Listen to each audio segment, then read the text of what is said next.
Here's a cool trick for getting something approaching physical modeling to happen in Bitwig's grid. Um, so here's the sound without any physical modeling feedback. Really boring, couple sine waves, some phase modulation, increasing the physical feedback.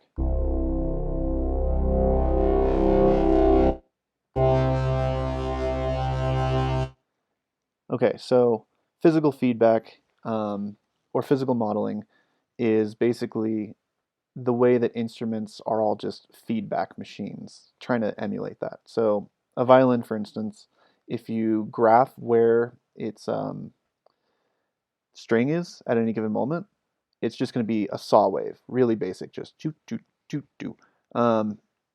But because of the shape of the body and the strings and the material it's made out of and all of those echoing off each other and reverberating, and even the walls or other instruments nearby or whatever, it all just kind of feeds back into itself to create a much more interesting sound than a saw wave.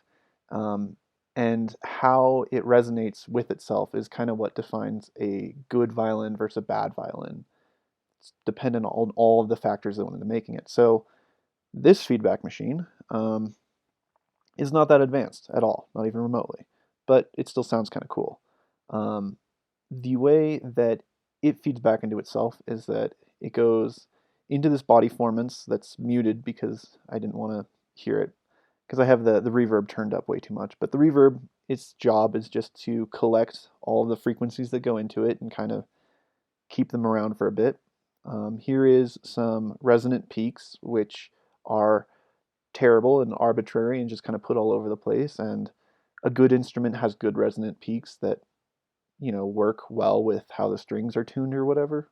But this doesn't. This is just random. But it still gives it a sound, gives it a 4-mini sound.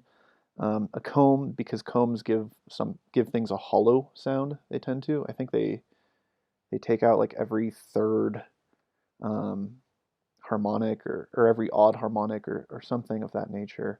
I don't remember exactly, but you can get a fairly hollow sound out of a comb. Some EQing just because that's what sounded good. Um, a compressor.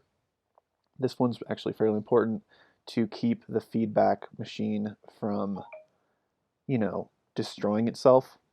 So whenever playing with feedback, it's nice to have a consistent level of feedback and not have it continually escalating. And that's what the compressor is good for.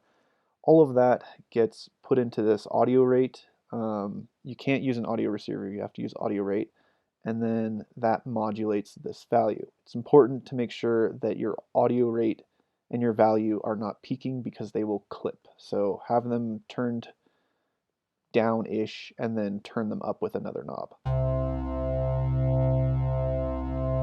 Okay, so that sounds fairly cool. I'm gonna put on some effects because it just sounds a lot better with them and then talk about the rest of it. So here's with some reverb. Oh, and the effect.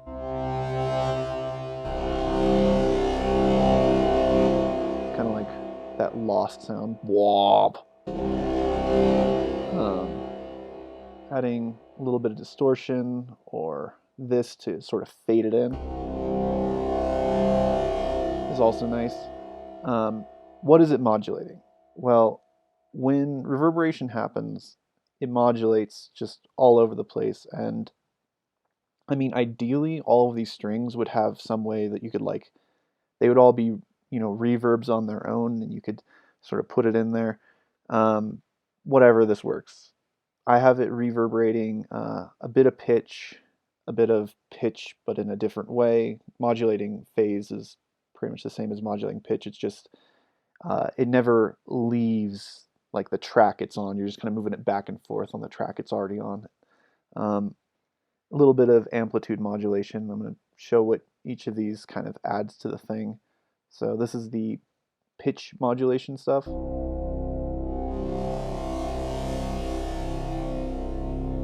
lot of high end. This is the amplitude modulation stuff. Seems to get the mid end for whatever reason. Um, and yeah, that's a basic introduction to physical modeling and a way to approach it in Bitwig. Um, so it's worth playing with. In case you're wondering what the rest of this is, comb filter. This sub is because I have a 3/5 or 3/2, so a perfect fifth above one, which implies the octave below because of harmonic series. So I'm just reintroducing that so that it isn't a ghost bass, but an actual bass that you can feel with your body. This thing is just controlling how loud each note is based off of where it is, because I don't like having things be that loud when they're up here.